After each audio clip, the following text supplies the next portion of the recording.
On le sait, on a encore beaucoup de questions, beaucoup de questionnements, beaucoup de flou autour de cette décision qu'a prise Air France le 3 novembre dernier d'instituer une surcharge EDS pour finalement inciter à l'utilisation de NDC. On va essayer d'y voir plus clair. On a une bonne heure pour y voir plus clair. On va prendre le temps, de toute façon, d'avoir des réponses à nos questions. Et pour répondre à ces questions, j'ai le plaisir tout d'abord d'accueillir Georges Rudas, président d'Amadeus France. Georges sera entouré de Valérie Sasset, directrice générale de BCD et présidente de la commission transport des entreprises du voyage. Bonjour Valérie. Valérie, vous serez accompagnée de Aurélien Rath, directeur général de Cap 5. Où est-ce qu'il est, Aurélien? Il est là, Aurélien, il arrive. Cap 5 étant, Aurélien fait figure de régional de l'étape, Cap 5 étant un très beau réseau d'agences spécialisé à la fois sur le business travel, mais qui a aussi une partie tourisme. Bonjour Aurélien, on est évidemment ravis de vous avoir aujourd'hui. On aura aussi le plaisir d'accueillir Michel Deblus, secrétaire général de l'ECTA. Michel, où est-ce qu'il est? Il est là. Michel, allez-y. Oui, ça mérite quelques applaudissements. Et puis enfin, évidemment, Zoran Jelkic, directeur général du marché France d'Air France. Bonjour Zoran. Alors, je le disais, on va être ensemble une bonne heure. On a beaucoup d'interrogations sur tout ce qui se passe. Un peu de discipline, s'il vous plaît. Valérie, vous allez prendre le micro. Le 3 novembre dernier, il y a cette décision... Oui. Ah oui. Alors ça, voilà, ça c'est une volonté de Jean-Pierre Masse. Jean-Pierre a voulu montrer cette diapo. Vous savez, c'est les ébénistes qui travaillaient le bois et qui retaillaient et cloutaient ce qu'on appelait les langues de bois. Donc, à chaque fois que l'un des 5 intervenants ici présents ne répondra pas franchement à la question très clairement, il aura droit à cette diapo langue de bois. Donc voilà, tout le monde est prévenu. Tout le monde est prévenu. On attend évidemment beaucoup de franchise de votre part. Valérie Sasset, première question toute simple. On est le 3 novembre. Vous apprenez la nouvelle de cette surcharge GDS par Air France. Comment réagissez-vous? À froid, comment vous réagissez? Ou à chaud plutôt d'ailleurs. D'abord, ce n'était pas une très grande surprise, il faut bien le reconnaître, puisqu'on s'attendait depuis des mois à cette annonce. Ouais. La grosse surprise, c'est le délai. Ouais. Ça a été le délai et la communication absolument confuse et les liens faits entre une surcharge GDS, NDC, une espèce de brouillard où on ne comprenait pas bien où étaient les liens. Voilà ma réaction. Pas de grande surprise sur le fond, mais la forme à revoir, pas très claire. Et pour ma part, je trouve que c'est toujours assez fumeux, quoi. J'aimerais bien qu'on clarifie aujourd'hui de quoi on parle. On parle simplement d'un arrêt du full content, donc d'un surcoût pour une compagnie aérienne qui est passé directement, sans plus de questions, à sa distribution et donc au client final. Voilà. Et donc NDC, c'est une solution à terme, peut-être, pour éviter cette surcharge, mais c'est pas en place. Hein. C'est assez fumeux tout ça. Donc je faudrait repositionner un peu de quoi on parle. On parle d'une augmentation des prix parce qu'une compagnie, une société a pris une décision commerciale, stratégique, en arrêtant le full content, donc en décidant de contrôler ses prix, elle a le droit, et tout simplement, elle passe le coup au client. J'ai à redire là-dessus. Bon, on va en parler. Aurélien, C'est pareil, quelle réaction à chaud? Vous êtes le patron de Cap 5, c'est un très beau réseau régional qui fait beaucoup de business travel, donc évidemment des conséquences fortes pour vous et vos clients. Comment vous réagissez quand vous apprenez cette décision? Un petit peu comme Valérie, c'est-à-dire que sur la forme, il y a tout à redire. Ouais. Clairement, on peut considérer que l'apprendre comme ça, comme moi j'ai pu l'apprendre dans la presse, ça peut être considéré comme un manque un manque de considération et de transparence, Ouais. que ça démontre, je dirais, une relation commerciale qui finalement est complètement déséquilibrée, sous des couverts de confidentialité de contrat entre Amadeus et Air France qu'on est libre de croire ou pas. Et que moi je me pose effectivement la question. On utilise beaucoup dans la profession, mais moi je viens pas de l'agence de voyage, je travaille dans l'agroalimentaire, dans la grande distribution, et c'est vrai qu'on faisait plus des relations commerciales que des partenariats. Donc je me pose effectivement la question si le mot partenariat est encore bien d'actualité. Et sur le fond, comme l'a dit Valérie, et je rejoins complètement, c'est pas une grande surprise. On savait que ça allait nous tomber dessus. On avait eu les exemples de Lufthansa, d'IAG. Il y avait eu Lufthansa, il y a eu IAG. Ce qu'on ne savait pas, c'était à quelle date ça allait se produire. Après, et là, je vais pas m'auto-flageller ou faire de l'autocritique, mais je vais en faire un petit peu quand même. C'est-à-dire que je trouve que, allez, je vais parler pour moi. Manquer d'anticipation, enfin voilà, un manque d'anticipation assez déconcertant,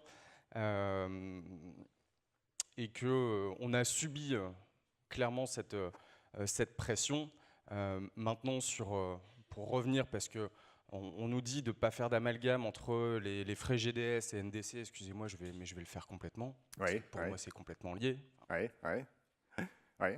Bien évidemment, offrir plus de valeur dans notre offre, bien évidemment qu'on y est complètement favorable. Donc NDC... Oui, c'est pas une remise en question d'NDC, vous? Non, non, mais je suis complètement favorable à NDC, je suis complètement favorable à offrir plus de services à mes clients, et je vais caricaturer. Si je peux aller chercher 5 € pour lui vendre un siège, 3 € pour lui vendre un plateau repas amélioré, et 10 € pour lui vendre un lounge, bien évidemment, je suis favorable à gagner un petit peu plus d'argent en commercialisant des produits supplémentaires. Et d'ailleurs, je ne vais pas trop m'étendre, mais actuellement, on a, Cap 5, on est 100% Amadeus. Et très clairement, il y a déjà comment on peut appeler ça, des modules, des produits qui sont déjà, pour moi, qui tournent autour d'NDC. Voilà. Ce qu'on va appeler le catalogue des services, qui sur la Selling Platform permet de sélectionner les ancillaries qu'on voudrait proposer aux clients. Pour moi, ça rejoint quand même un petit peu NDC, ou alors j'ai rien compris. Et un outil qui s'appelle Cross-Sell Notifier, qui permet, quand un client, je vais encore une fois schématiser, mais après un billet sans bagage, de lui envoyer un mail directement pour lui dire vous n'avez pas pris de bagage, est-ce que vous en voulez un? Si vous en voulez un, appelez-nous et je vous prends 5 €. Voilà, je vous fais en cours, mais ça existe déjà. Ça existe déjà. On va revenir maintenant, sur cette... c'est pas tout à fait sur la norme informatique qui, à mon avis, un espèce d'alibi. On va en reparler. On va revenir sur cette surcharge, parce que c'est ce qui nous intéresse dans un premier temps. Zoran, vous avez décidé de pénaliser le canal historique pour inciter, vous dites en tout cas, pour inciter à l'utilisation de NDC. On a des exemples d'American Airlines qui ne pénalisent pas le canal historique et qui, pour inciter à l'utilisation de NDC, met en place un incentive de 2 $. Pourquoi faut-il, vous, chez Air France, pénaliser le canal historique et donc tout de suite mettre dans une position très délicate les agences? Pourquoi ça? Okay. Juste rapidement, donc sur le fond, bon, on est d'accord, hein, donc c'est ce qui vient d'être dit. Sur la forme, bon, je ne reviendrai pas parce que je pense que Jean-Marc Janaillac sur les obligations contractuelles. Maintenant, une fois qu'on a dit ça, effectivement, quand on regarde, et ça avait été souligné par Yannick d'IATA, il y a plusieurs modèles. Hein, chaque compagnie est propre de décider, a le droit de décider un peu de sa stratégie donc de distribution. Et donc, pour revenir à ta question, pourquoi? Deux raisons.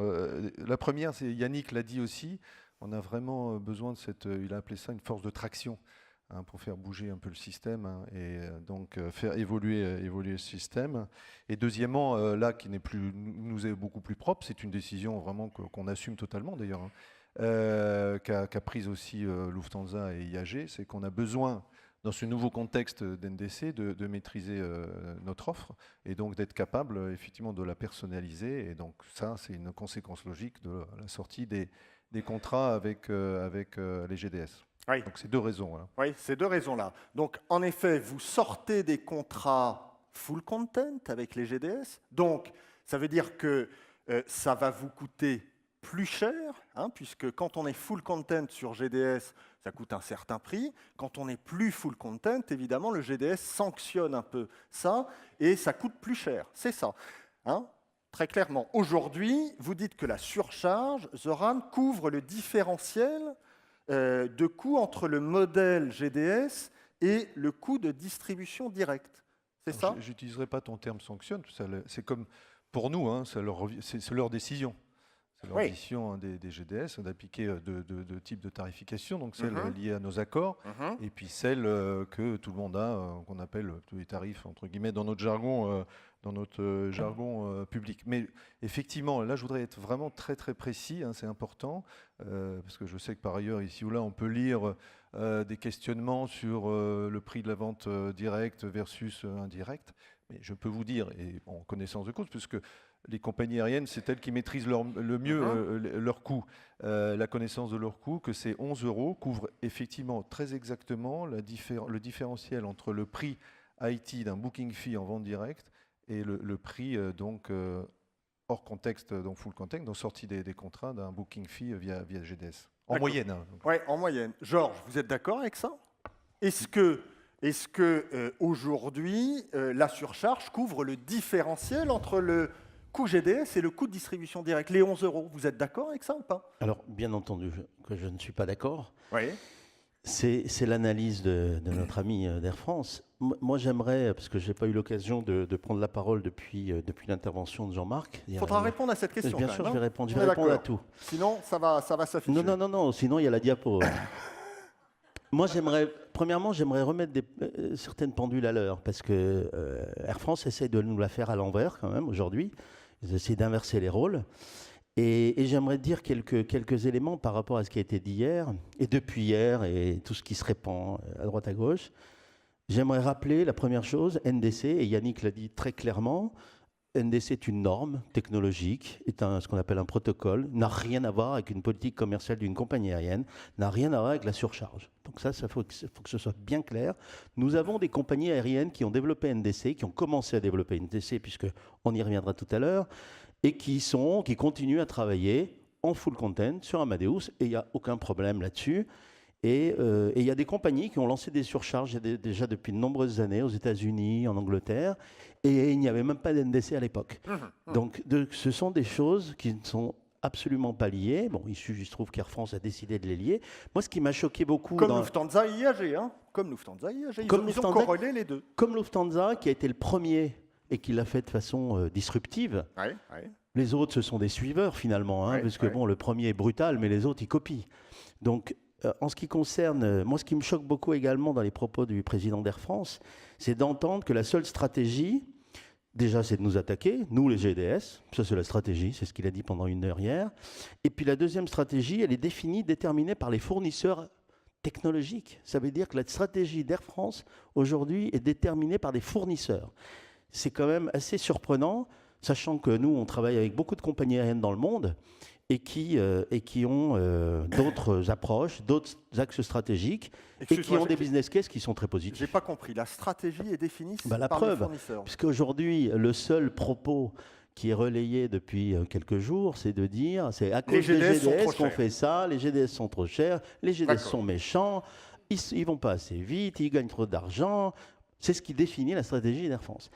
C'est un peu pauvre comme argumentation et donc ça me surprend beaucoup.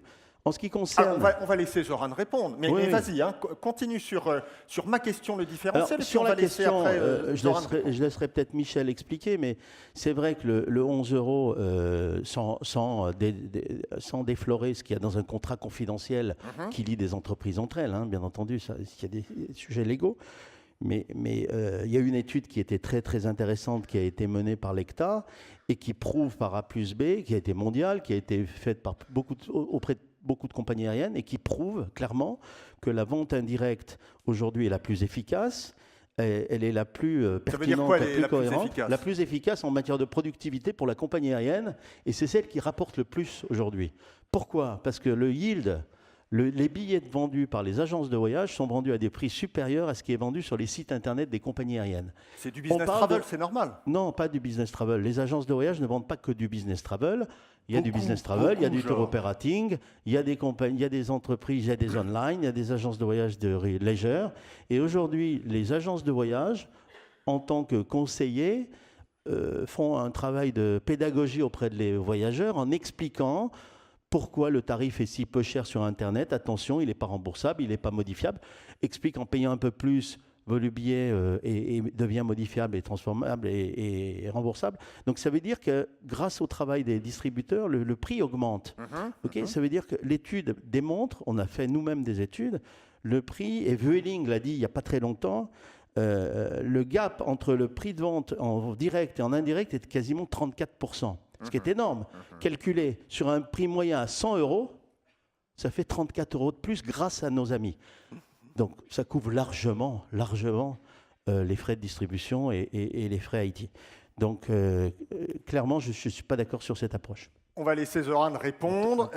Zoran, la stratégie d'Air France définie par les fournisseurs, je vais c'est commencer l'attaque par d'Amadeus. Oui, c'est un petit peu dommage que Georges ait retenu que ça, parce que bon, je pense que tu n'étais pas là hier matin, mais le président a parlé pendant 1 heure. Il ne me semble pas qu'il a parlé pendant 1 heure des GDS, enfin sur la partie NDC en tout cas. La stratégie, je reviens et on remet le client au centre de notre stratégie. Il a bien expliqué, et puis même Yannick l'a confirmé. Donc la genèse un peu de NDC, pourquoi, je vous rappelle, c'est des avantages pour le client et c'est des avantages aussi pour la distribution. Donc je pense que quand même, faut remettre les choses à leur place. C'est bien ça qui est au cœur de nos stratégies. Après, il y a des conséquences. Une fois qu'on a dit ça, c'est ce que je t'ai dit tout à l'heure, il y a des décisions qui sont prises pour faire bouger le système plus vite, je me répète. Il y a des décisions qui sont prises, d'autres qui ne le sont pas, c'est vrai, mais donc ça nous concerne et on assume totalement. On pense que pour faire évoluer ce système vers quelque chose de meilleur, il faut en arriver là. Voilà. Donc ça, je voudrais vraiment être... On ne peut pas dire qu'aujourd'hui, ça serait complètement réducteur et même à la limite absurde de dire qu'Air France a une stratégie de se payer les GDS, c'est pas là. Ce qu'a dit Jean-Marc Jeanneillat, qui a dit juste, c'est les faits, c'est que dans la chaîne de valeur, les GDS aujourd'hui, la chaîne de valeur du transport aérien, c'est quand même les GDS qui sont en haut de la pyramide et les compagnies aériennes tout en bas, et que au-delà même de ça, d'ailleurs, c'est pas tellement ça, à la limite, c'est un constat, bon, à la limite, tant mieux pour eux. Il y en a d'autres d'ailleurs, je signalerai qu'il y a les constructeurs et puis il y a les aéroports aussi, donc c'est pas ça, on n'a pas une stratégie juste d'eux, mais au-delà de ça, c'est aussi des intermédiaires qui aujourd'hui nous bloquent dans ce qu'on veut faire, si vous voulez, pour aller plus loin. Alors ils nous bloquent, peut-être le mot est un peu fort, puisqu'ils vont nous accompagner aussi, en tout cas maintenant ça bouge. Moi j'aimerais bien aussi qu'on sorte de là un peu la tête haute et de manière un peu positive, puisque en fait Amadeus a dit que de toute façon ils allaient travailler sur des solutions technologiques. Et là ça me fait le lien sur ce que vient de dire Georges. Moi je suis désolé, bon, l'étude on peut en parler, nous on la conteste, on ne la reconnaît pas l'étude pour les raisons... Vous contestez cette étude? Totalement, enfin on ne la reconnaît pas contestée, c'est bien, on ne va même pas rentrer dans cette polémique, alors, parce qu'on ne va pas perdre de temps là-dessus. Elle est nulle cette étude? Elle est nulle? Non, mais si vous voulez, cette étude, on ne sait même pas d'où viennent les données. Donc, et dans l'étude, si vous lisez un peu, à un moment donné, l'auteur reconnaît même que bon, certaines choses c'était facile à récupérer, et puis d'autres c'était vraiment compliqué parce que c'est d'une telle opacité et tout. Forcément, nous on n'est pas là à communiquer sur nos coûts. Je répète encore une fois que c'est quand même les compagnies aériennes qui connaissent mieux leurs coûts et qu'il y a quand même un mouvement global aujourd'hui. Je veux dire, même alors prenons American Airlines. Pourquoi ils incentivent alors aussi le cas NDC? Bien sûr pour le client, mais aussi un peu parce que ça leur coûte moins cher. Et là, je terminerai vraiment là où je trouve qu'un peu Georges exagère un peu, il me force à dire ça, c'est quand même Amadeus qui est un partenaire important pour nous, puisque je rappelle qu'Amadeus fait toute l'IT d'Air France. Aujourd'hui, quand tu t'enregistres, quand tu prends un avion au départ de Roissy ou n'importe où, c'est le système Amadeus. Et c'est aussi le système Amadeus qui fait nos ventes directes.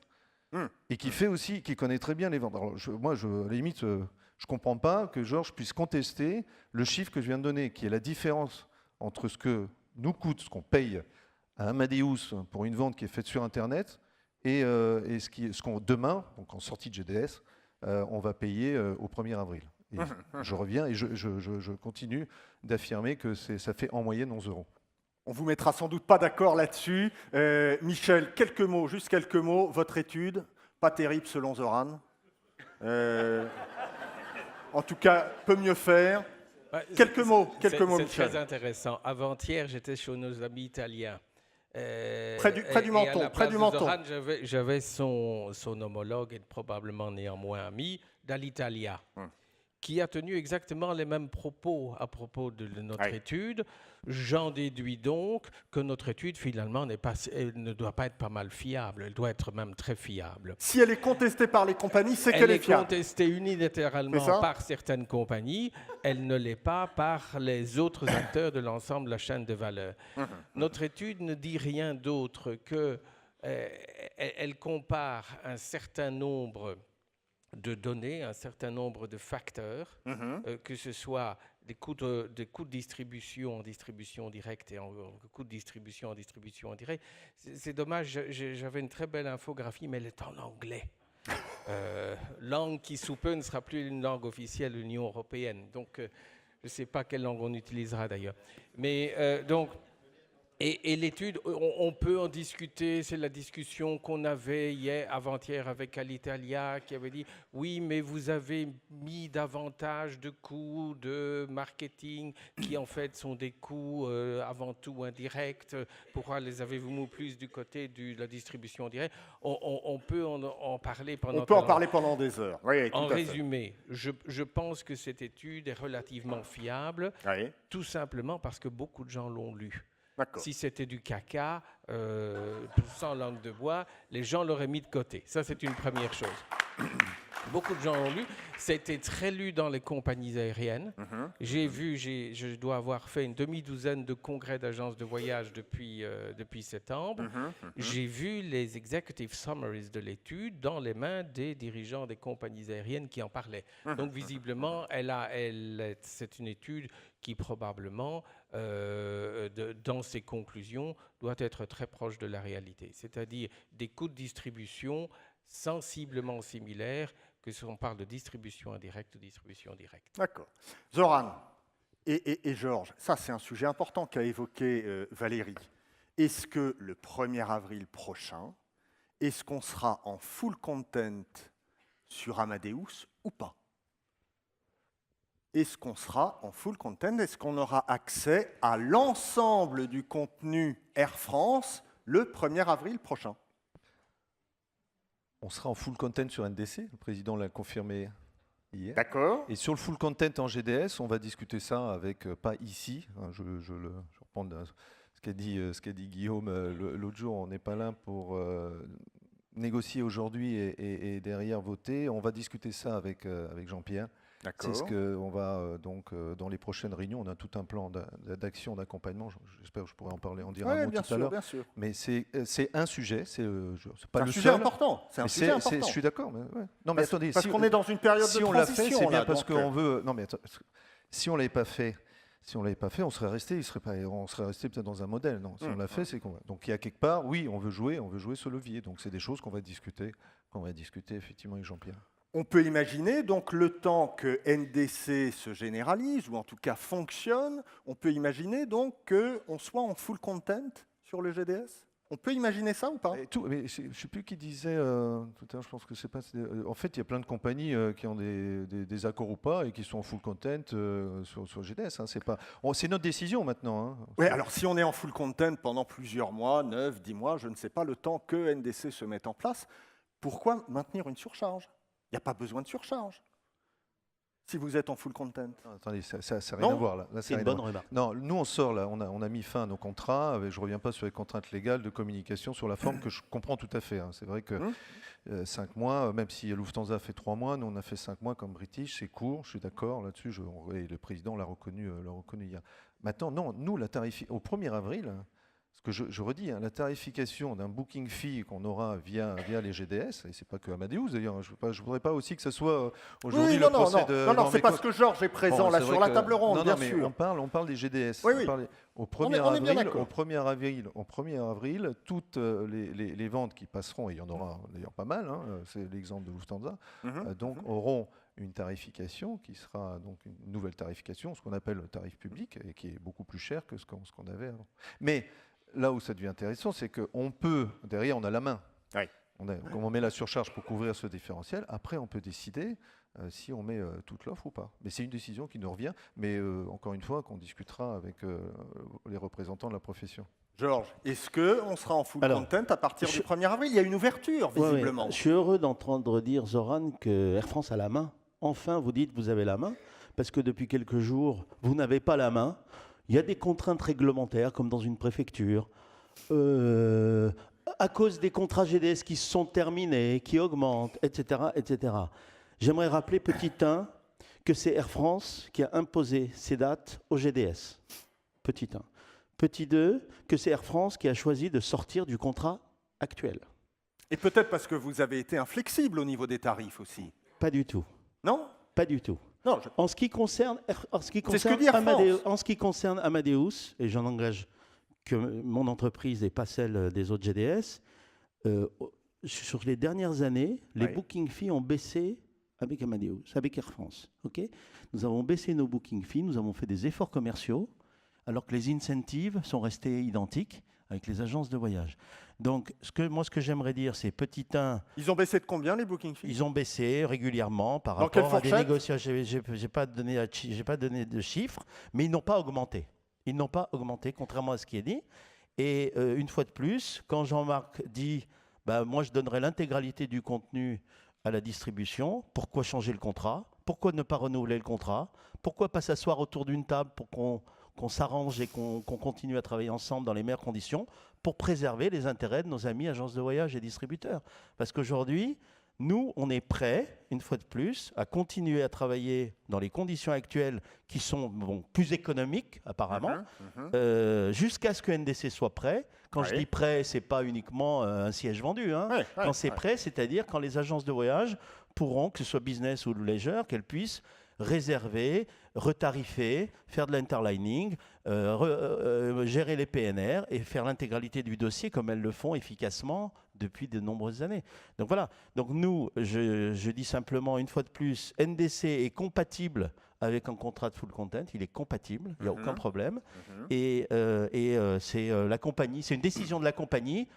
C'est leur décision. Je ne la critique pas sur le fond, mais sur la forme, c'est vrai que les délais sont courts et c'est très brutal vis-à-vis des acteurs de la distribution. En tout cas, on peut imaginer des négociations, en effet, entre Air France et la distribution. Zoran vient de le dire, Valérie Sasset. Vous avez signé chez BCD un contrat avec IAG, justement, exemptant BCD de surcharge GDS. Quelle est la contrepartie? Comment ça se passe? Dites-nous un peu plus sur ce contrat, parce que c'est peut-être finalement vers quoi, en tout cas, on s'oriente avec Air France, non? Visiblement, on s'oriente vers des contrats bilatéraux. C'est ce que j'ai cru comprendre. Et c'est ce qui nous dérange beaucoup. Je suis ici plutôt avec ma casquette de la présidence de la commission transport. Je suis d'accord, mais on a envie de savoir quand même. Donc, par rapport aux entreprises du voyage, c'est bien ça qui nous gêne. C'est-à-dire qu'on aimerait que personne soit laissé sur le bord de la route dans l'accompagnement que prévoit Air France. Air France nous dit, nous allons vous accompagner, pas de soucis, c'est vrai que c'est court, etc. Très bien, mais Jean-Pierre et tout le syndicat, nous aimerions pouvoir discuter avec Air France de cet accompagnement au sein du syndicat pour justement être certain qu'il n'y ait pas de discrimination des types d'adhérents, que ce ne soit pas les TMC favorisés par rapport aux OTA ou je ne sais quoi. D'accord. Or, je voudrais quand même... Mais sur IAG, il y a une discrimination alors, puisque c'est des accords bilatéraux. Absolument. Ouais. Mais vous les avez signés quand même. BCD. BCD. Ouais, BCD, On est d'accord. comme d'autres. Absolument, absolument. Je suis d'accord. Mais on ne parle pas d'IAG, là, on parle d'Air France, qui est notre compagnie nationale et qui représente une part de marché extrêmement importante dans nos ventes. Donc, ils ne peuvent pas agir de la même façon. Ils ont une responsabilité vis-à-vis du marché. Et par ailleurs, nous avons un contrat avec eux. C'est pour ça qu'on les appelle nos partenaires, parce que nous avons un contrat d'accompagnement depuis la commission 0. Donc, nous sommes quand même assez surpris de ce changement d'attitude d'Air France. Je répète, pardon, mais pour le moment, cette surcharge, entre guillemets, GDS, il s'agit simplement d'une augmentation du prix pour nous. Une augmentation du prix dans un premier temps, parce que NDC et les API vont être livrés en janvier. Et tout le monde est d'accord pour dire qu'on ne sera pas prêt pour développer, déployer quoi que ce soit rapidement. Deuxièmement, ça fait 30 ans qu'on travaille avec des GDS. C'est les compagnies aériennes qui ont créé les GDS. Donc on s'est organisé dans notre profession pour ne travailler qu'avec les GDS. Et donc on revient un peu en arrière. On nous propose une fragmentation des moyens de réserver. Et donc il va falloir qu'on se réadapte. Il nous faut du temps. Il nous faut vraiment du temps. Et ce temps-là ne nous est pas donné visiblement. On va en reparler tout ça. Aurélien, qui va payer? Ce sont vos clients? Vous en avez parlé avec vos clients entreprises? Vous les avez déjà évoqué le sujet avec eux? Qu'est-ce qu'ils en disent? Complètement, parce que même si c'est quelque chose qui touche la profession, comme c'est effectivement paru dans la presse, que l'Association française des travel managers, bien évidemment, on a été informé, et que voilà, chaque gestionnaire de budget voyage a eu l'information. Moi, les premiers retours que j'ai eus des clients, c'est de dire, mais il est hors de question qu'on le paye. Et mon plus gros client m'a déjà dit, moi je vois Air France et j'annonce une rupture de contrat. Voilà. Donc c'est aussi, je dirais, un petit peu le revers. La sanction est immédiate. Pour certains clients, je ne vais pas préjuger pour d'autres, mais en tout cas, voilà, j'ai ce retour qui date de la semaine dernière. J'ai pu en parler avec Sébastien également. Pas question pour eux de payer les 22 euros. Écoutez, enfin, les 11 euros par segment. C'est vrai que les solutions techniques qui nous sont proposées, elles ne sont pas tenables. Mais on va en reparler. Le client là-dedans, parce qu'on dit oui, NDC, tout ça c'est pour le client, améliorer l'expérience client, etc., etc. Le client qui a signé en direct, un contrat direct avec un éditeur de SBT. Les éditeurs de SBT, vous parlez avec eux de NDC, ils sont absolument pas prêts. Concur réfléchit et Cadès se questionne. Donc avec ça, on est vraiment bien avancé. Et ce client qui a signé un contrat direct, qui depuis des années fait en sorte de mettre tout le monde dans le droit chemin, c'est-à-dire un SBT, une politique voyage, une solution de carte, il voit cette décision d'Air France comme clairement une menace et comme quelque chose qui remet en question tous les investissements qu'il a pu faire sur ces 3, 4, 5, 10 dernières années. Je parle même pas de l'agence de voyage, et comme l'a dit Valérie, c'est vrai que ça vient fragmenter nos process. Moi, ce qui me fait dire que dans les solutions qui nous sont proposées, à savoir soit d'intégrer une API, moi je ne suis pas développeur, je suis agent de voyage, donc bon, j'aurais beaucoup de difficultés à le faire, surtout en 4 mois. Et la première des solutions qui consiste à utiliser Agent Booking Tool, ou quelque chose comme ça, enfin Agent Connect, une espèce de SBT pour agence de voyage sur Agent Connect, c'est tout sauf une solution. Clairement, je pense que... C'est pour des petits volumes, c'est certainement pas en tout cas pour des volumes comme les vôtres. Ça, c'est évident. Très clairement. Donc maintenant, ce qui me fait dire qu'effectivement, et je pense que là, il n'y a personne qui peut dire que les solutions proposées, et je pense que Zoran ne me contredira pas, les solutions proposées, elles sont pas tenables. Ce qui veut dire que quand on arrive comme ça, dans la période des congrès, avec une annonce comme celle-là, moi je me dis, c'est... le client, laissons-le tranquille, il n'a rien à voir là-dedans. C'est simplement une décision financière de la part d'Air France et le calcul, il peut être fait très rapidement. J'ai vu Axel dans la salle, donc il doit connaître également mes chiffres. À fin octobre, on fait 108 millions d'euros volume d'affaires total. Je crois que c'est 46 millions d'euros au BSP, dont 32 ou 33 avec Air France, plutôt 32. Part de marché à 70%, donc je pense que je suis un petit peu encore plus exposé au risque que les autres. Je crois que chez Manor, le réseau dans lequel on adhère, on est plus à une part de marché de 60%. 32 millions d'euros, 61 000 billets. Vous multipliez ça par 22, ça nous donne 1,3 million.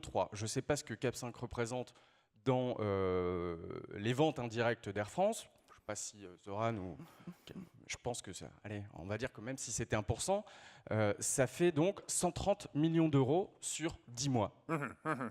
C'est clair que c'est une manne assez rapide, efficace.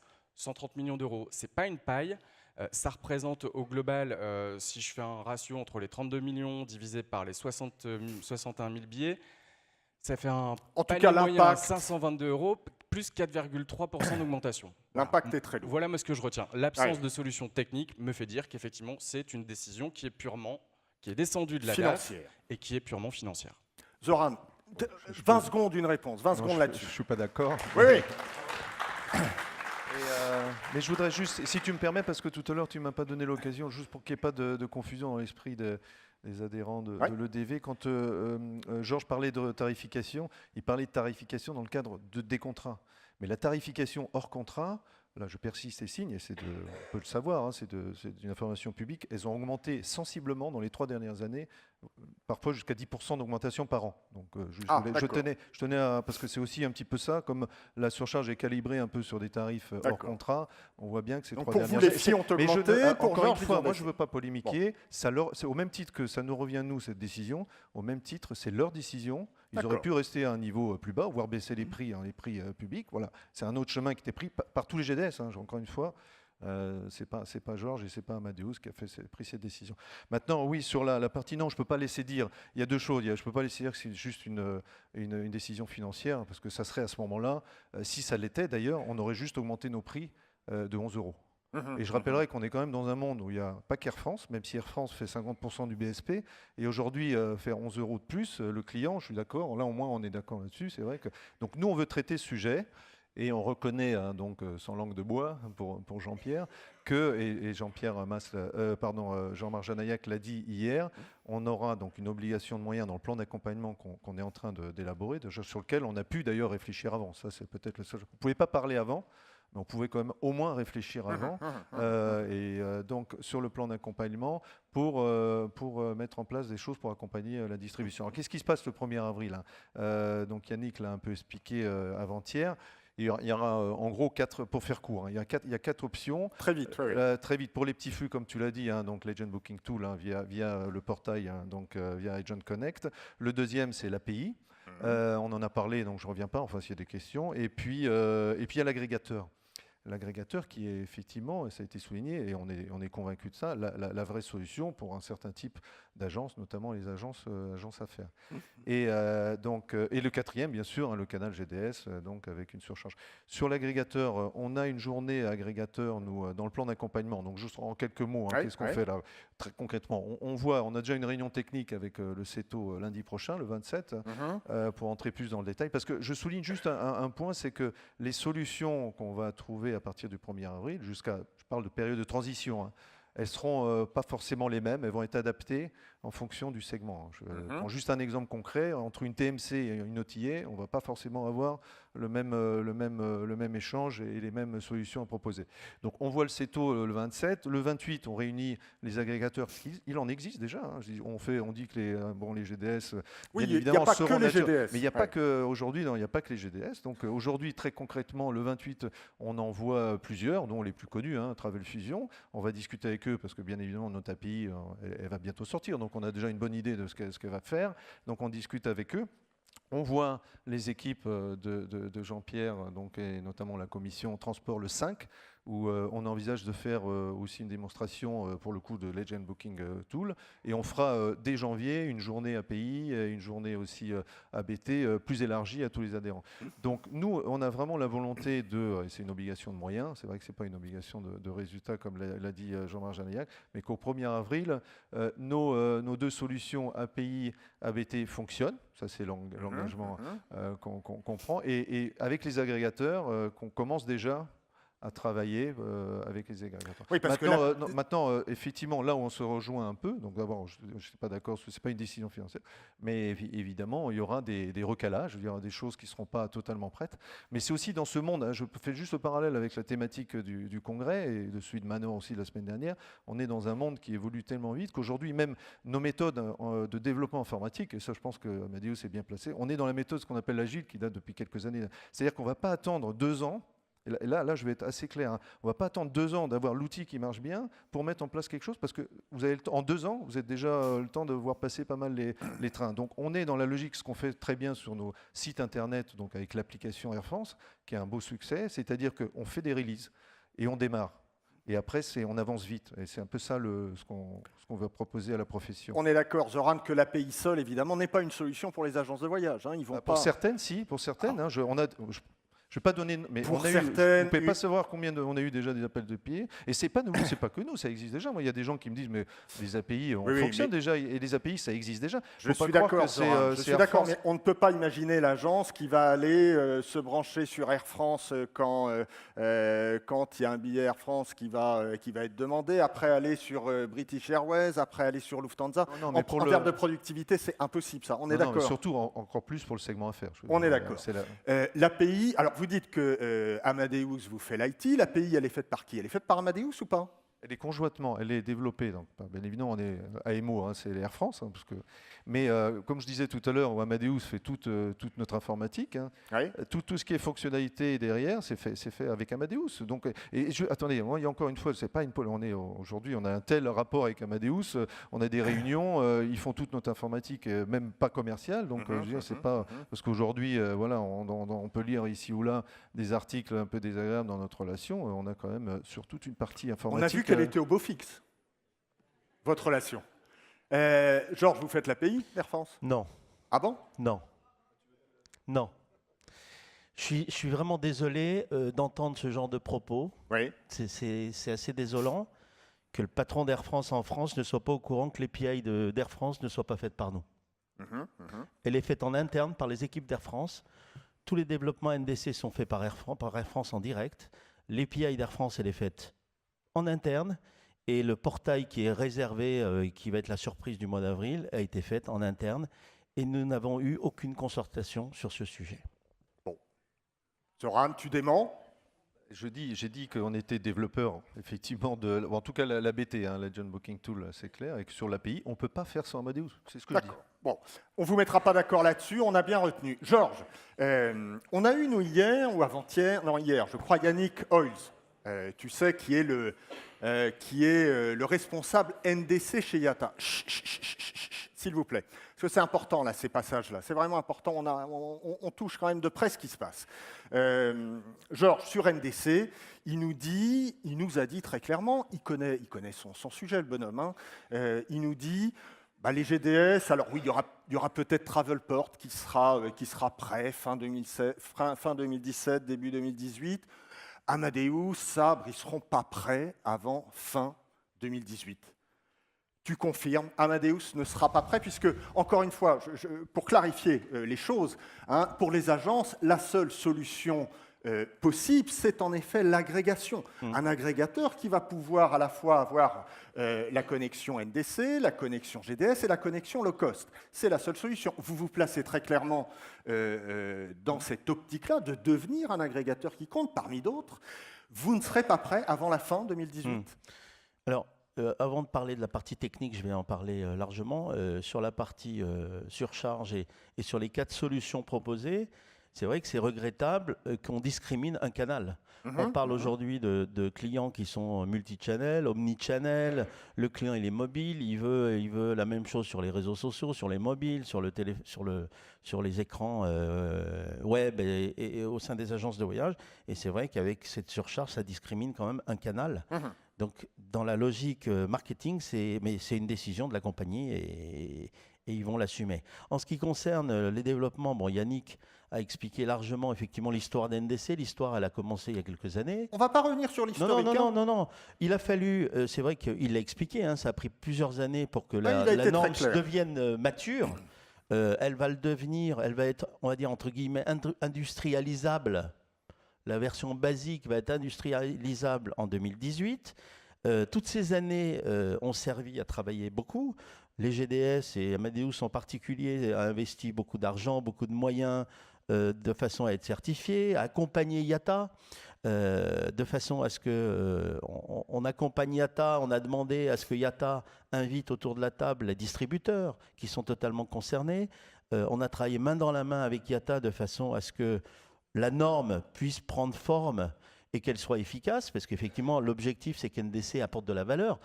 Ce n'est pas uniquement que ça disturbe le marché, c'est qu'au contraire, ça amène de la valeur et que les compagnies aériennes puissent mieux se vendre, puissent mieux se valoriser grâce à ce nouveau protocole.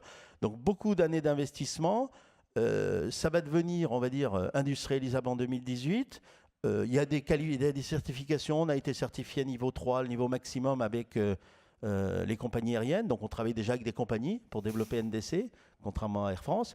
Et puis, on est niveau 3 l'année prochaine en tant qu'agrégateur, effectivement, de façon à pouvoir agréger et distribuer l'intégralité des contenus NDC au même titre de ce qu'on distribue sur le GDS, sur les low cost qu'on fait depuis des années et avec tout ce que l'écosystème va nous fournir. Donc fin 2018, vous serez prêt fin 2018, c'est ça? On va être certifié en 2018 en tant que entre niveau janvier et maximum décembre, il y a une d'agrégateur. différence. Voilà. Ce qu'il faut savoir quand même, ce qui est important, c'est la problématique d'aujourd'hui. Ce qu'il faut savoir, c'est que la norme, elle est unique, mais les compagnies ont chacune un rythme de développement qui sont très différents. Il y en a qui poussent uniquement certains produits, il y en a qui poussent des offres spécifiques sur certains canaux, etc. Et puis, il y a beaucoup de spécificités avec les compagnies aériennes. Même s'il y a une norme unique, il y a un développement derrière, une adaptation à faire, de façon à ce que l'intégralité soit proposée aux distributeurs. Quand vous parlez des agrégateurs, qui est la solution idéale pour le business travel, je suis désolé, mais pour moi, c'est tout sauf la solution idéale pour les business travel. C'est une solution qui tient la route, on va dire, pour les acteurs légers, pour le retail, mais business travel a quand même des besoins en matière de fonctionnalités très sophistiquées. Et aujourd'hui, toutes les TMC mondiales ont reconnu il y a quelques semaines dans la presse que la solution idéale était les GDS pour distribuer l'offre aérienne avec la possibilité de comparer les compagnies entre elles, d'être transparent, parce que le passager, au final, tout ça on le fait pour le passager. Le passager, il veut de la transparence, il veut de la pertinence, il veut comparer, il veut pas qu'on l'embrouille, il veut qu'on puisse lui proposer les meilleures conditions comparables. Et ça, aujourd'hui, c'est vrai que le GDS le propose. Donc, on sera prêt, on travaille étroitement avec NDC et on attend avec impatience, on est en stand-by, on attend avec impatience de savoir ce qu'il va y avoir dans ce fameux API ou dans ce protocole qu'on va nous fournir, les verbes NDC d'Air France qui vont nous être fournis. On attend janvier, on ne sait pas quand. Dès qu'on a cette API d'Air France, bien entendu, on va s'empresser de faire le travail d'intégration parce qu'on a un enjeu majeur. On va intégrer cette API, mais ça va être la surprise. Alors, 2 questions là-dessus. Georges, hier, il y avait Jean-Marc Janaillac qui disait « Mais ça fait 5 ans qu'ils bossent dessus, finalement, avec IATA. Comment se fait-il qu'ils ne soient pas prêts, quoi? Ça revenait à ça. » Alors, je vais vous dire, 5 ans, c'est 5 ans pour tout le monde. Ce n'est pas que 5 ans pour les GDS. C'est 5 ans pour les compagnies, c'est 5 ans pour tous les agrégateurs, c'est 5 ans pour tout le monde. On est tous traités à la même enseigne et ces 5 ans ont servi effectivement à travailler de façon à travailler pour la suite et pour l'avenir. Moi, je vais répondre par une question. Qu'a fait Air France pendant 5 ans? Sachant que j'ai appris en regardant les slides de M. Yannick Hoyles hier que Air France n'était même pas certifié NDC. Il y a 44 compagnies certifiées, Air France ne l'est pas. Voilà. Zoran, une réponse? On sera certifié avant Amadeus, parce qu'on est certifié fin 2017. Mais bon, c'est pas... Mais donc Air France, Air France. Non mais attendez, Café Air France. Nous on a fait. On reste pas 3 heures là-dessus. Non mais juste Café Air France, comme d'autres compagnies, on a demandé à IATA, on a donné mandat. Pour être très précis, on a donné, Yannick l'a bien expliqué hier, on est parti des compagnies comme d'autres, pas les seuls, on a donné un mandat à IATA pour développer cette norme. Nous, notre métier, encore une fois, et c'est pour ça qu'on a créé les GDS il y a 30 ans, c'est pas de faire la techno pour mieux distribuer. Notre offre, c'est tout ce que je vais. C'était pas à nous. On n'est pas dans pourquoi l'intégration. vous nous confiez pas le développement d'NDC, L'intégration alors verticale. Il y a des choses qu'on fait en interne. Je reconnais sur l'API qu'il y a des choses qui sont en train d'être développées, et il y a des choses qu'on ne sait pas faire et qu'on fait avec Amadeus et qui seront faites avec Amadeus. Parce qu'encore une fois, c'est deux métiers. Sinon, on ferait le métier. Et là, je reprends l'expression de Jean-Pierre, c'est revenir dans les années 80. Et c'est pas du tout ce qu'on veut faire. Au contraire, c'est rentrer dans le 21e siècle et tourner la page justement des GDS de cette génération-là. Et c'est pas hostile. Encore une fois, arrêtez de faire un faux procès. C'est pas hostile vis-à-vis des GDS. C'est juste de dire que le mode de distribution actuel des GDS, il a beau être le plus efficace. Je le reconnais, mais dans le monde actuel et pas dans le monde de demain, qui peut être après-demain, ça va très vite. C'est tout. Valérie ? Je trouve très édifiant ce débat entre Air France et Amadeus. On voit bien qu'ils ne sont pas d'accord, ils n'ont pas les mêmes chiffres. Et je persiste dans mon avis de dire que finalement, NDC, pas NDC, on n'est pas du tout sur ce problème. On est on parle de la surcharge GDS, simplement Air France qui a décidé de reprendre la main sur la distribution, de maîtriser la data et de décider... Est-ce que c'est condamnable, ça ? Mais non, rien n'est condamnable. On est dans un monde libre où le commerce... Une entreprise comme Air France qui veut maîtriser sa distribution et maîtriser sa data, c'est pas condamnable. Il n'y a pas de souci. Je reprends le problème en disant nous avons un énorme problème de temps pour adapter parce qu'il y a c'est un problème de timing. Il y a cette surcharge, mais aussi un problème de productivité dans les agences, un problème de modèle économique qui va être bouleversé. On en est certain. Et puis, il y a aussi une désintermédiation qui arrive pour certains pans de notre industrie, parce que je suis navrée, mais à très court terme, pour le légeur, celui qui va vouloir aller, je sais pas, en avion à Nice par son agence de voyage, il va payer donc 22 € de plus, et lorsqu'il ira sur le site Air France, il ne les paiera pas. Donc quand même, ça existe. Bien sûr que pour nos clients affaires et les plus gros, pour le moment, c'est simplement le client affaires, malheureusement, qui va payer l'addition. Mais pour les PME, pour ceux qui se déplacent à titre privé, etc., il y a quand même une désintermédiation derrière, il ne faut pas l'oublier.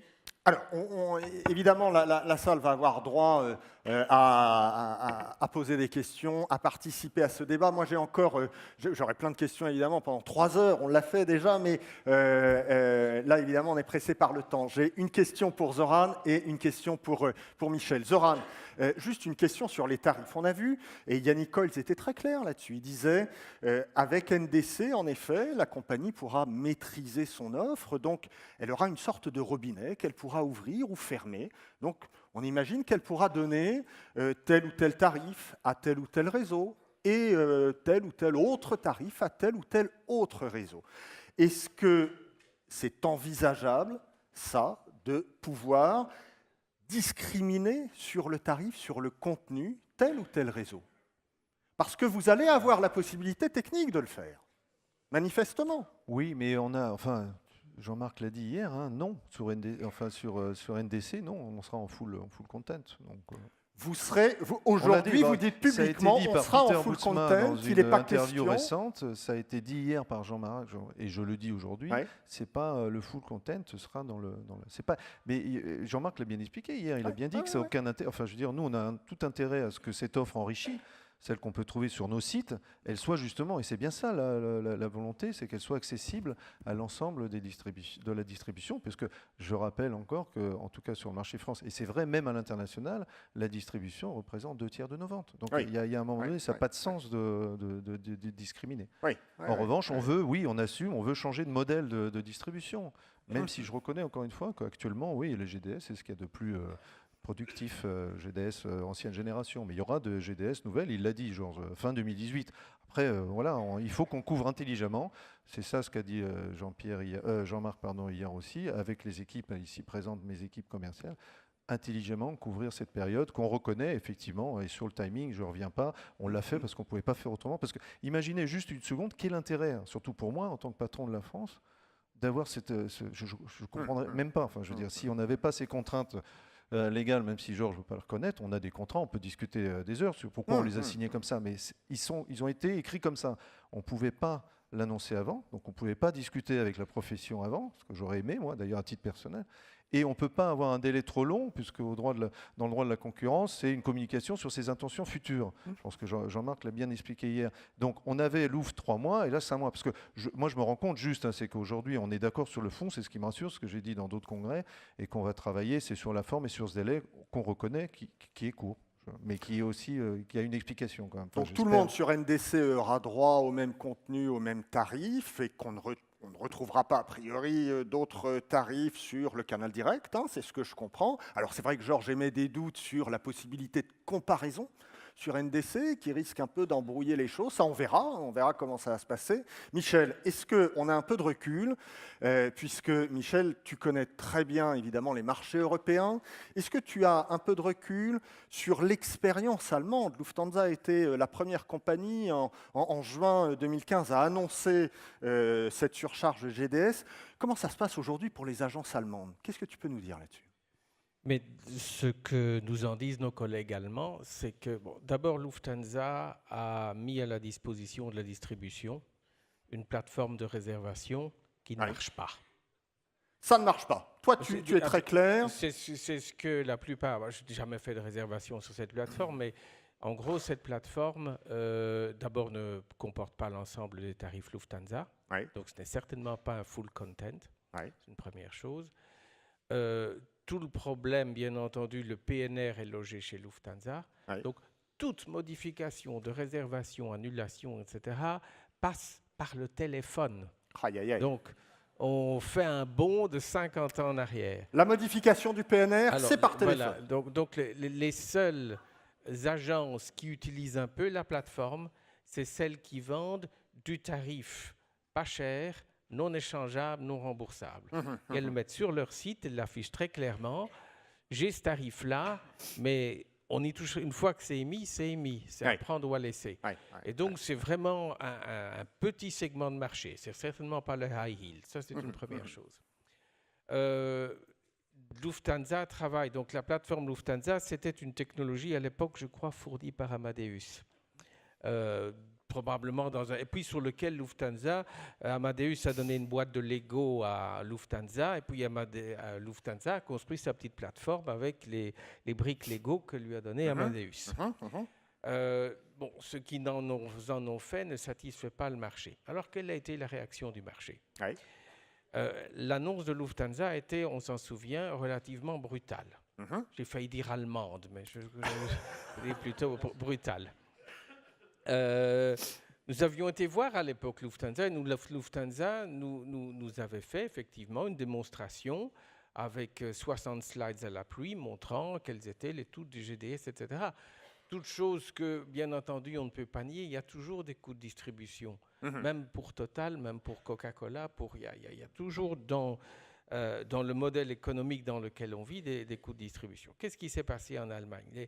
Donc, la transition était relativement brutale. Par contre, les grands comptes, les grands clients de Lufthansa, au dernier congrès du Deutsche Reiseverband, il y avait évidemment, ce sont des données générales, mais il y a 70% de tous les clients qui ont un contrat tarifaire direct avec Lufthansa qui ne payent pas la surcharge. D'accord. Donc, ils ont négocié une exemption de surcharge. Ils ont négocié un accord qui permet de ne pas payer de la surcharge. Comment ça a été négocié? Nous n'entrons jamais dans les détails, bien entendu, commerciaux de ce type de contrat qui concernent les parties, mais il y a un très grand nombre de grands comptes en Allemagne qui ne payent pas la surcharge. D'accord. Les grands réseaux allemands ont trouvé des accords avec Lufthansa. Donc, qui la paye? Il y a une méchante langue bavaroise qui m'a dit il ne doit pas y avoir plus de 25%, 25, max 30% des billets où la surcharge, les 16 € sont appliqués, sont effectivement payés.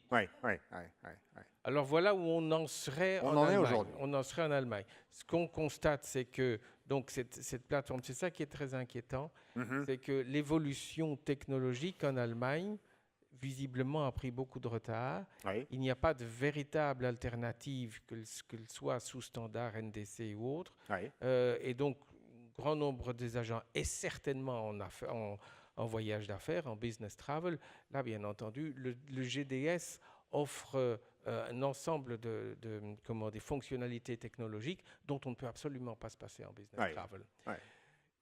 IAG, l'annonce est faite il y a quelques mois. Application depuis le 1er novembre. Application depuis le 1er novembre. Plusieurs agences m'ont dit on a essayé en vain de s'enregistrer sur la Booking Facility de IAG et c'est toujours en vain. Donc là, de nouveau, mais là j'apprends aussi qu'un certain nombre de grands réseaux au Royaume-Uni ont passé un accord avec British Airways pour un jour utiliser la norme, enfin un environnement tournant sous norme ou standard NDC. Et est-ce que selon toi, IAG a reculé? Parce qu'ils ont signé donc, avec tous les grands réseaux de distribution. Est-ce que pour toi, c'est une reculade d'IAG? Mais IAG n'a pas la position forte sur ce marché domestique qu'a Air France en France, qu'a Lufthansa en Allemagne, pour ne pas parler de l'Autriche ou la Suisse, où là, c'est le rouleau compresseur. Donc, très clairement, l'IAG a dû tenir compte, surtout, par exemple, sur le transatlantique, IAG a dû probablement tenir compte d'une réalité commerciale très différente. Alors, ils ont craint une sorte de sanction du marché, quoi. Je peux m'imaginer qu'il y a dû, dans les débats commerciaux qui ont dû avoir lieu entre les grands réseaux, entre les grands clients et IAG, il y a probablement aussi eu, je ne veux pas dire des menaces de sanctions, non, ça se fait entre gens du monde, mais on fait comprendre qu'on n'est pas content.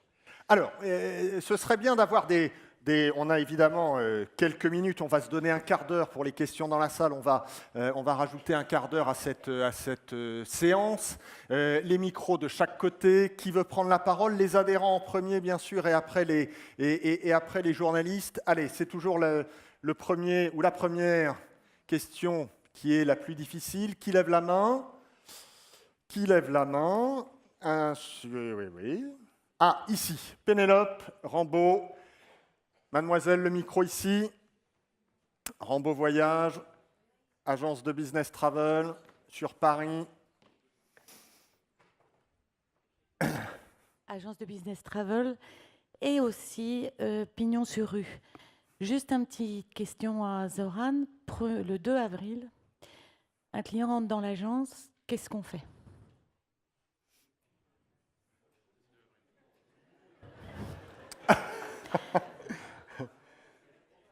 « 1er avril, pas un poisson d'avril. » Oui, je préfère le 2. Mais je reviens à ce que je disais tout à l'heure. Non, j'aimerais pas qu'on revienne sur ce qu'on a dit tout à l'heure.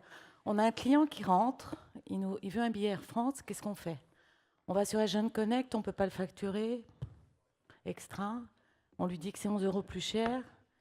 Et le pire, c'est tout le business travel qui vient pour les billets perso. Oui, toi tu dis on peut pas le facturer parce que évidemment les GDS permettent une remontée du message comptable, la facturation, etc. Voilà. Je sais qu'Air France n'aime pas qu'on rappelle que certaines personnes d'Air France ne savaient pas ce que c'était que l'AIR dans nos agences. Mais bon, le billet est émis. On ne peut pas le facturer. Qu'est-ce qu'on fait? Donc on va sur Agent Connect. Sur Agent Connect, c'est pas possible. Et on ne peut pas dire... Il y a un truc assez extraordinaire en ce moment, c'est que les chèques vacances ne sont pas tous dématérialisés. Ce qui permet à tous les cabinets d'avocats ou même de métiers de service haut niveau qui font que tous leurs collaborateurs viennent dans nos agences nous apporter tous leurs chèques vacances en début d'année afin qu'on débite tous les billets perso sur ces 10 chèques vacances. Donc quand il va voyager pour le business, il va payer 22 € en plus. Peut-être perso, il ne vaudra pas, mais qu'est-ce qu'on fait le 2 avril? Sur ce sujet-là des flux ticketing, hein, on y travaille aussi. Ça me donne l'occasion de préciser un peu les choses. On a clairement l'ambition de résoudre ce problème de flux de ticketing, hein, qui est un vrai sujet pour la distribution, qu'on reconnaît, hein, que ce soit sur la solution ABT, hein, Agent Booking Tool, ou sur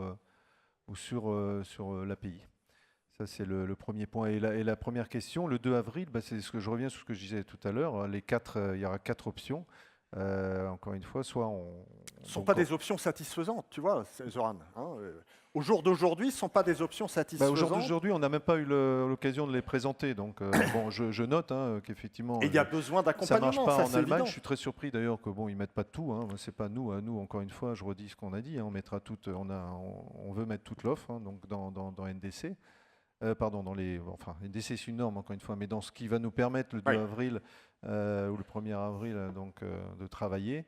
Maintenant, effectivement, il y aura des choses encore à améliorer. Il y a du boulot, il y a du boulot pendant plusieurs mois, évidemment. Ici, question. Derrière, passez le micro direct. Alors, si, il fonctionne, ça y est. Bonjour, Christine, agence Désir de Rêve à Bordeaux. Alors, je suis une chef d'entreprise d'une petite PME, même TPE, avec du personnel. Je vais rentrer là et puis je vais leur dire, nous, on n'est pas à faire du tout, on fait du loisir, beaucoup de groupes. Au départ de Bordeaux, à part Air France, je ne vois pas comment rejoindre la capitale. Donc, je n'ai pas le choix. Je dois amener mes groupes à Paris. C'est compliqué. Ça veut dire que la LGV qui arrive chez nous, on va la regarder de près, parce que je vais peut-être pas avoir d'autres solutions. Je vais devoir dire à mon personnel, alors tu vas aller te connecter sur Adjan Connect, réserver un bout là. On revient, tant qu'à faire, remettez-nous Esterel et Alpha 3, ça fera le même effet. Donc tu réserves un billet, notre client il appelle, il le modifie, il faut rappeler, il faut modifier, on l'annule, on va faire 3, 4, 5 factures, des avoirs manuels, on ne va pas utiliser notre logiciel MB3M qui a été fait pour faire nos remontées comptables. Bref, on nous dit, on n'est pas rentable, on n'est pas productif, on se bat pour sortir du résultat en fin d'année. On nous change actuellement toutes les normes de vente de voyage à forfait. Vous venez nous matraquer avec ces 11 € en disant, pendant des années, on se bat pour respecter vos chiffres, respecter les pourcentages que nous demandent nos réseaux, faire en sorte de respecter tout ce qui est fait avec nos partenaires. Vous dites être notre partenaire et aujourd'hui, vous me dites, écoutez, madame, moi, du haut de mes 28 étages, mais qu'est-ce que j'en ai à faire de vous au rez-de-chaussée? Démerdez-vous.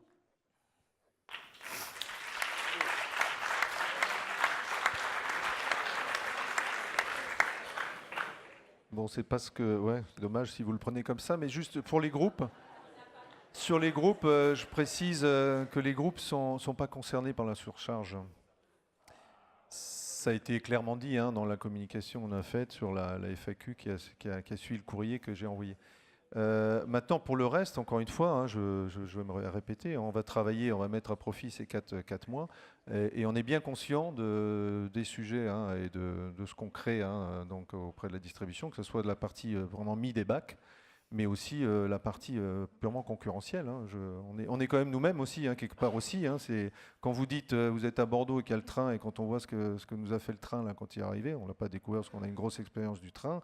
Effectivement, c'est un sujet. Donc ça aussi, on va regarder de près. Et on essaiera de faire au maximum pour vous accompagner et en tout cas préserver nos parts de marché. Alors, il y avait Emmanuel Bourgeat qui voulait s'exprimer. Il y avait Gilbert Cisneros, là-bas. Oui. Mais tout le monde va avoir droit à la parole. D'abord Emmanuel Bourgeat et après Gilbert. Oui, bonjour à tous. Emmanuel Bourgeat, je suis le représentant de Travelport, donc un autre GDS. En tout premier lieu, je voulais confirmer les informations qui avaient été partagées par Yannick hier. Effectivement, on sera certifié dans les semaines qui viennent. Pour moi, il y a, comme le rappelait Valérie il y a quelques instants, je crois qu'il y a 2 sujets avec 2 échéances. Celle des conditions dans lesquelles on aura accès au contenu d'Air France et selon quelle modalité économique, et ça c'est le mois d'avril. Donc nous, on sera extrêmement attentifs et vigilants à ce qui se fera dans ce domaine-là dans les semaines qui viennent. Sur le fond, je pense, et c'est sans provocation de ma part, et je crois qu'on l'a dit ces dernières minutes, ça a été rappelé hier, avant-hier, et là, il y a quelques instants, NDC, c'est une vraie chance pour la distribution. J'insiste sur ce point parce que il est important, votre valeur ajoutée réside dans votre capacité à fournir du conseil. Les flux NDC vont apporter de l'information qui vous permettront de délivrer ce conseil. Ça, c'est vraiment un point important. Je m'appuie sur quelque chose que nous faisons chez Travelport déjà depuis plus de 2 ans et demi. Nous avons créé une plateforme de merchandising plébiscitée par les compagnies aériennes, dont Air France. Air France a fait un boulot formidable d'ailleurs sur cette plateforme.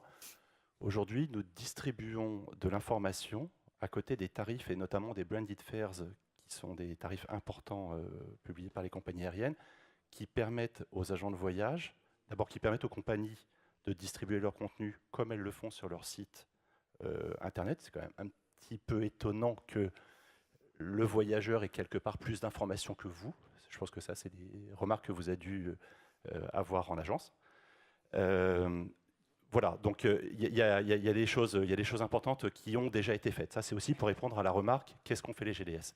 Pour moi, l'important, pour la partie long terme, enfin plus long terme, c'est quand est-ce que Air France et les autres et les autres éditeurs d'API vont nous livrer quelque chose de suffisamment robuste pour qu'on puisse faire ce que rappelait Georges tout à l'heure, c'est de l'agrégation, mais de l'agrégation à valeur ajoutée pour vous, avec de la comparaison, avec des features qui permettent effectivement de faire des échanges, de faire de la modification, de remonter de l'information vers les back-office. La robustesse et la maturité de ce que vous avez publié est déterminante, le timing est déterminant. Alors Emmanuel, Zoran a dit janvier, 15 janvier, ça veut dire que si tu poses cette question, tu n'y crois pas. Puisqu'il a donné une date, tu n'y crois pas. Alors, c'est difficile de préjuger parce que, comme le rappelait Zoran, ce n'est pas encore publié. Donc on verra quand ce sera publié. Si je me réfère à ce qui a été fait par ailleurs, chez Lufthansa et chez IAG, je dois dire que non, effectivement, ce n'est pas disponible. Ça paraît trop court. Ça paraît trop court. Je confirme. Zoran, un petit mot de réponse, mais enfin bon, voilà. A priori, on est tous... ça paraît. Gilbert. Alors moi, et puis après Muriel. Moi, je vais revenir sur quelque chose de plus terrain, plus pratique, c'est-à-dire le service apporté aux clients. Parce que quand même, notre patron à nous, tous ici autour de la table, dans la salle, c'est le client. Et je vais essayer de voir si j'ai bien compris. Donc si j'ai bien compris, je suis assez positif. J'imagine qu'on aura pu avoir l'API et développer le Direct Connect avec NDC d'Air France au 1er avril, nous concernant. Et je prends un exemple, puisqu'on vend l'île Maurice, Exotisme. Donc, on va vendre un billet. Vous êtes un joint venture avec Air Mauritius. Et donc, on va vendre un billet qui est Bordeaux-Paris, Paris-Maurice avec Air France, et retour avec Air Mauritius de Maurice à Paris, et ensuite, connexion Bordeaux-Paris. Donc, si j'ai bien compris, d'un côté, on aura une partie du PNR qui sera chez Air France, une autre partie qui sera chez Amadeus parce que Air Mauritius apparemment ne sera pas prêt pour NDC au 1er avril. L'employé mauricien à Maurice au retour, est-ce qu'il va enregistrer les bagages de Maurice jusqu'à Bordeaux pour les clients? Je demande à Georges et à Zoran. Un truc très pratique. C'est une bonne question aussi sur les codes chers, sur les États-Unis avec Delta, on peut se poser la question Bien aussi. sûr, oui. Mais la réponse va être assez rapide parce qu'en fait c'est le code marketing. Donc en fait, si c'est un Bordeaux, Paris, Maurice, Bordeaux, Paris en F, il sera en NDC et s'il est sur code indépendamment de l'operating. Et effectivement, Air Mauritius n'a pas communiqué là-dessus et n'est pas en NDC. Donc c'est vrai que dans les GDS, le même trajet, même en operating Air France, sera fait donc sous code Air Mauritius et ne sera pas soumis à surcharge. Je pense que c'est quelque chose qui a déjà... Lufthansa est depuis 2 ans, donc je pense que Michel pourrait en parler, qui a regardé ça de très près. C'est-à-dire en développant l'API, on n'a pas une partie qui est directement réservée chez Air France et une autre partie sur le GDS. Il y a bien une connexion entre tout. Bien sûr, pour éviter la surcharge. Pour éviter la surcharge, le client aura bien le service qu'il a acheté, c'est-à-dire son bagage enregistré de bout en bout. C'est ce que dit Zoran. Mais à terme, et je reviens sur les remarques ici ou là, et donc je me félicite de toute façon que les GDS avancent aussi, et on a aussi noté effectivement, nous délivrer, nous on est un peu en Europe les derniers, parce qu'il y a British, et surtout Lufthansa qui a des API depuis quelques temps, puis pas que, aux États-Unis aussi, il y a des API déjà sur le marché. On ne va pas dire qu'on attend qu'Air France sorte son API en janvier pour faire un agrégateur. Mais c'est vers là où on va. Et à terme, ça sera beaucoup plus simple, parce que toute l'offre, on recrée avec l'agrégateur un peu les mêmes conditions, tout tout cas, en fait, c'est là-dessus c'est la cible, en fait. Muriel, derrière. Bonjour à tous, Muriel Donoro-Fignac, donc je travaille au sein d'AFTRA, l'École des professionnels du tourisme, organisme de formation. Notre mission, c'est de fournir à la profession, donc les plateaux à faire, les agences de voyage loisirs, des conseillers billetterie, des billettistes bien formés, c'est ce que vous attendez, et opérationnels. Et là, j'ai juste un petit peu des inquiétudes sur la visibilité à la fois immédiate, enfin rapide, on va dire, pour avril prochain et à un peu plus moyen terme. Qu'est-ce que vous attendez de nous, organismes de formation, pour avoir des collaborateurs opérationnels, bien formés? Quels outils, quelles méthodes voilà. Est-ce que vous pourriez me donner votre vision et quelle prise en compte des modes peut-être training dans les futurs outils qui vont être construits? Je ne suis pas sûr qu'on en soit encore là, Muriel. Ouais. Soyons clairs.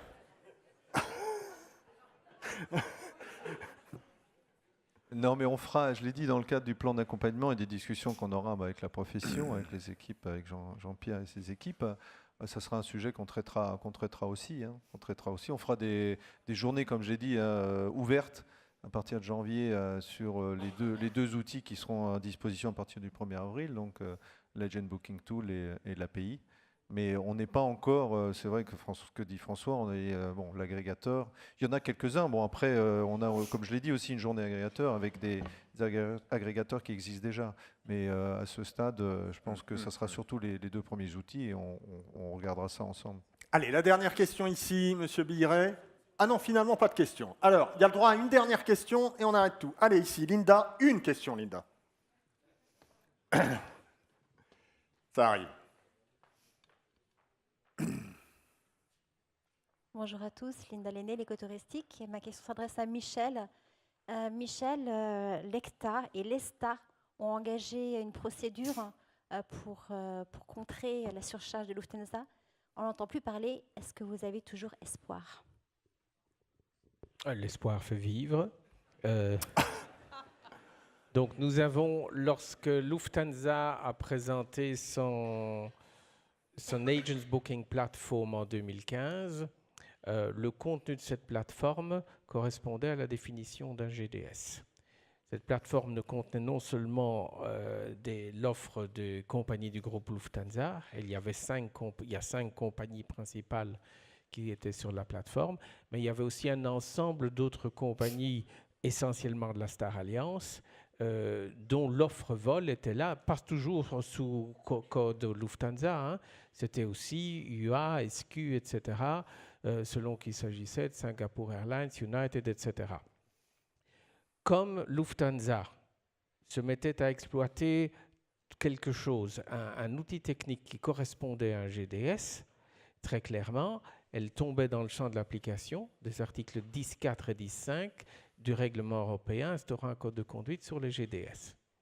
Et ces articles 10.4 et 10.5 disent que tout opérateur de GDS ne peut pas discriminer les autres GDS. En l'espèce, nous en avons deux, Amadeus, Travelport et Sabre, qui sont les 3 principaux GDS sur le marché européen. Et donc, nous avons introduit auprès de l'autorité de tutelle de ce règlement, qui est la Direction générale des transports de la Commission européenne, une plainte en disant « Lufthansa viole les articles 10.4 et 10.5 de ce règlement ». Cette plainte est toujours à l'instruction depuis 2 ans. On m'a dit, il y a 15 jours à la Commission européenne, qu'on était proche d'un dénouement. Mais quel sera le dénouement? C'est ce qui reste à voir. Mais donc la plainte est déposée. Donc je ne sais pas quelle sera. La Commission a 2 possibilités. Elle peut rejeter la plainte en estimant que l'argumentaire juridique et que la plainte n'est pas fondée, ou la Commission peut envoyer à Lufthansa ce qu'on appelle en jargon communautaire Statement of Objections, c'est-à-dire une lettre de grief, en disant Lufthansa, nous constatons que vous ne respectez pas le règlement sur le code de conduite, nous vous demandons d'y remédier. La Commission peut même décider d'une amende par rapport à Lufthansa, mais il m'étonnerait qu'il le fasse. Ça, ce sont les 2 cas de figure. J'espère un jour avoir une réponse et on me dit qu'elle ne devrait plus tarder. Un dernier petit mot, Georges. Oui, simplement pour conclure, deux dernières choses. La première, c'est qu'au niveau de notre vision, c'est vraiment de devenir demain une plateforme globale d'agrégation de contenu qu'on a déjà commencé à faire puisqu'on a agrégé les low cost qui n'y étaient pas il y a quelques années. Donc vraiment, l'objectif, c'est de devenir une plateforme qui va agréger ce contenu hybride, multisource, multi-contenu, et c'est notre ambition.